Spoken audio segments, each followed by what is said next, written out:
Hi folks, time for something slightly different on the channel. On a recent video I was saying that there were much better shows out there than the one I was currently watching, so I thought it might be handy that if instead of doing that I put together a series of videos on shows that I've either watched all of, or have watched a season or two and can happily recommend. And to make it easier, I'm going to be breaking this down by the streaming service. So let's get going. When Apple TV started out, it wasn't something I thought was going to be particularly good, but it's actually turned into my total go-to service at the moment.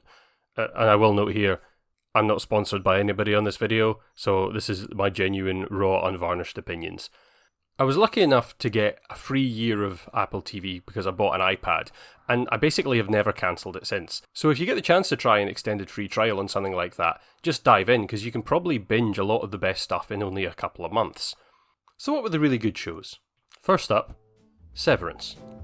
Severance is literally one of the best things I've seen on TV in years. It's got a brand new season coming up in early 2025, and I'm going to be really careful with the clips I show and what I say because this is a show that is best to go in absolutely blind. So feel free to skip to the next recommendation, but if you want a little something to whet your appetite, the concept is basically people working in a very strange corporate office where they literally lose all memory of who they are as soon as they go down the lift into the work office. And the same happens again, they forget who they were downstairs when they go back up. It's smart, it's cleverly written, it's brilliantly acted, it's genuinely really touching at times and shocking. So yeah, absolutely watch Severance. It's my top recommendation on the Apple channel. Next up, Pachinko.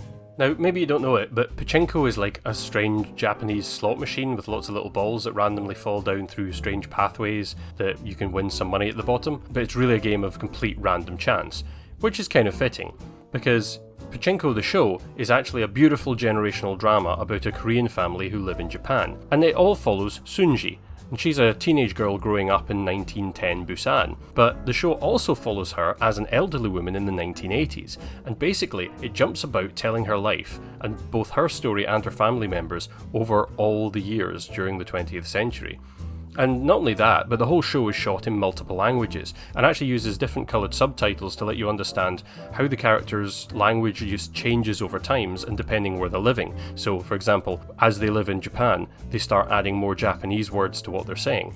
And it's really clever, and it's frankly just an amazing show, and I have no idea why everybody isn't watching it and everyone isn't talking about it. It's heartfelt, it's really immersive, and you will genuinely grow to love and care about all these characters as they make good and bad decisions and struggle with the random aspect of life and the world events of the 20th century, and also the very real difficulties of being an immigrant in a culture that doesn't respect you. Honestly, I cannot recommend this show enough. It's beautiful and it's brilliant. Go watch Pachinko. Now, unless you've lived under a rock for the last 5 years, you've probably heard of Ted Lasso. I mean, heck, it was so famous that they ended up putting the football team and the titular coach into the game of FIFA that year, which was kind of bizarre. It's a cosy, warm-hearted comedy about a kindly American football coach who's hired to run a struggling Premiership football, or soccer for non-Brits, team down in London. And if you don't like football and you don't understand it, don't worry, because other than the team winning or losing, there's very little that you actually need to understand about the rules, because even the main character doesn't, that's kind of the plot point. But this is a show all about the characters, their relationships, and believe me, by the end of season 2 it gets really very touching and emotional.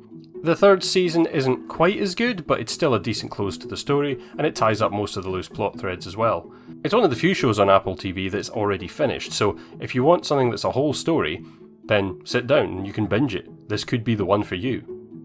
And a TV programme that surprised me by how good it was The Morning Show, and that's all about Steve Carell from The Office and Jennifer Aniston from Friends, who are co-hosts on a morning TV show. Until suddenly one night, he gets hit by the Me Too spotlight and the network suddenly starts scrabbling to fill his slot with a new presenter, paper over the cracks in their terrible sexist culture, and put on some kind of a united front. Only, turns out that Rachel has other plans, and ends up dragging in a rough but ready news reporter from a small local town played by Reese Witherspoon into things. And then the pair of them end up embroiled with further complications with the network, and with Steve Carell's character coming back and trying to clear his name, and it's really, really interesting. It sounds a lot less serious than it actually is, and to be honest, with the actors involved, I assumed this was going to be a comedy, but actually it's just a show that has a lot of funny moments, but really has a quite dark and sinister undercurrent that bleeds through more and more as the first season goes on, and that kind of fits the story and the topics that it's covering. I mean, I will say, I have only seen the first season so far, so I have no idea if it stays as good as it is then, but yeah, I mean, I think, certainly for Season 1, a few minor quibbles aside, folks won't be disappointed with this. It's really genuinely good television, within a fantastic cast of actors. Another fun show is Slow Horses, with Gary Oldman and a cast of likeable young British character actors all playing basically the worst spies in Britain. I mean, if you've ever seen the film Tinker Tailor Soldier Spy, the amazing movie set during the Cold War, all about Gary Oldman as a guy called Smiley working in MI6, trying to uncover a secret Russian mole. Well, in Slow Horses, imagine if the same character was in the modern day, but he was a fat, alcoholic, obnoxious slob that runs a team out of a place called Slough House, affectionately known as the Slow Horses, because they're basically all the agents that have been kicked out of MI6's main building because they screwed up, or they're just too difficult to work with, or they're just plain stupid. And it's good, fun spy nonsense with a big dollop of comedy and a kind of a trashy airport novel kind of feel to it, if I'm being honest. But it has an awful lot of charm, and if you don't take it too seriously, you'll have an absolutely brilliant time with it. Another show that was fine but I didn't love it was Masters of the Air, this being the third in the World War II series of shows made by the same folks who made Band of Brothers and its follow-up, The Pacific. This time, instead, it focuses on the US Air Force men who came to Britain and flew the daring bombing raids on France, Italy and Germany during the war. Now, if you watch my channel on the regular, you probably know that I love World War II stuff, and that I really like Catch-22, I mean that show about the bomber pilots in Italy. It was good, even if it was flawed. And this feels kinda similar, but to a lesser extent. It's chock full of great actors, and the stories are pretty interesting, and a lot of it looks really nice. But it's also a bit gung-ho, a little bit cheesy, and rather than having the grim reality of the previous shows in this anthology, it just feels a bit cartoonish. And it's a bit clumsily scripted, and sometimes it feels like they've hacked whole sections of it out in the edit. And there's more than a few ropey CGI sequences, which is kind of crazy considering the budget the show had. But, on top of that, it's quite good fun, and it's a nice tribute to these aviation heroes, even if it's not entirely up to par. And off the back of the morning show, it's probably also worth mentioning the similarly Me Too themed show Lessons in Chemistry. And I'm adding this in because I watched it and I had some fun, but it's really not on the same level as the other ones I've mentioned. Not that it's bad, but anyway, it's about Brie Larson as a very probably autistic science person in the 1950s to 1970s, struggling with all the sexism. But as the show tells us right from the first minute, somehow she's going to end up going from being a promising young laboratory assistant to a celebrity TV cooking show host who uses science to help housewives make better food and have a better time looking after their families. And it's kind of a fun jaunt with some really good acting and some nice character moments, but at times it feels really rather flat, and the depictions of sexism are kind of as one note as they get, making the whole thing a little bit predictable and very clearly aimed at an audience that doesn't really want much nuance here. I mean, I'm not saying it's a bad show, it's certainly not. There's some great work in here, as I said, and Brie Larson's pretty good, even though, again, her character goes from being almost Vulcan logic one minute to being really needy and sensitive like the next, and it doesn't really pull together properly. Oh yeah, and there's one episode that is completely narrated by the family dog. Seriously. Which kind of tells you the sort of mess of a show that this is. Apparently it's based on a book, it probably works better on the page than it did in the show. It's not bad, it's just decent. And as a wee honourable mention, I'm going to name a few shows that either didn't work for me, or that I didn't finish, or I just gave up on after a couple of episodes. Dickinson. Now, this is a show with some nice moments. It's kind of a retelling of the life of Emily Dickinson, with every episode taking a single poem as a theme, which is a really cool idea.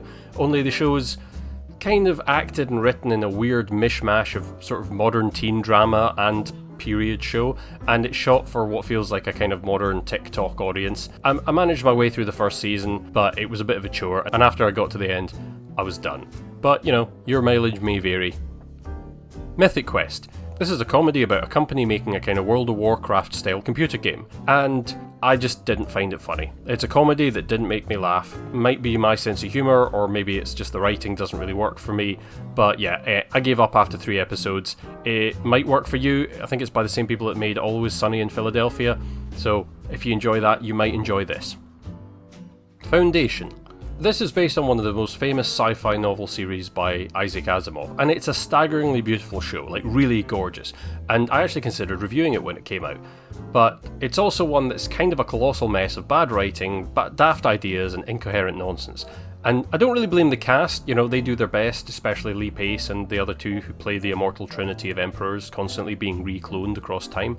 And it's lovely to look at and has some nice ideas. but it just doesn't work. I haven't watched season 2 yet because, to be honest, season 1 was kind of a chore, but it could only be an improvement on what happened in the first season. Echo 3.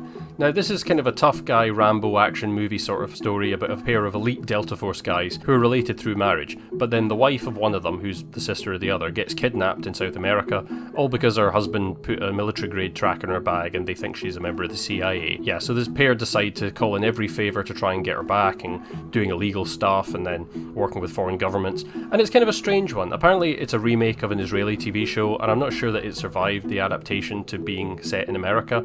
And it has some good moments of action, some politically interesting stuff about American imperialism and CIA black ops, but it's also kind of goofy and silly with some awful direction and some big scenes that sometimes just plain make it not make much sense. I may finish it, I'm only halfway through the first season, but it's a bit of a chore, and for a show about action heroes, it's surprisingly dull to watch at times.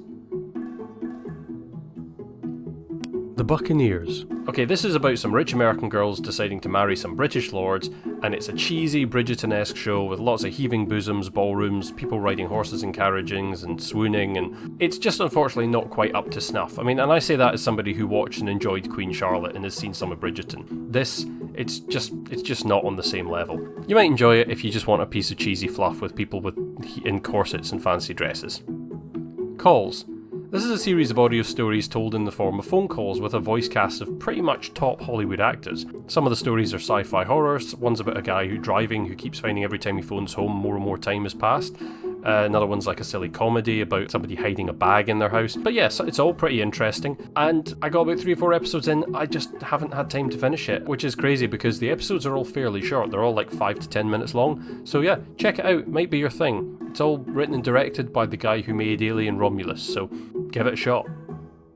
So that's me, really, as far as things go for shows on Apple TV. There have been a few films on here that I've already reviewed in my Movies by Month series, and you can check that out in the playlist. And I'm going to do a few more of these videos, as I've got subscriptions to a few other streaming services, so look out for those videos coming up sometime in the future. And hopefully, I've managed to recommend you a few good shows to check out, and maybe saved you some time skipping on those that you might not have enjoyed. And if you've got any thoughts on any of this, if there's anything you've seen on Apple TV that I haven't watched yet, and whether you liked it or not, or if you have any comments about the shows that I've mentioned, please let me know. Post something below, like, share, subscribe, all that good stuff. And until next time, these have been my grumpy opinions.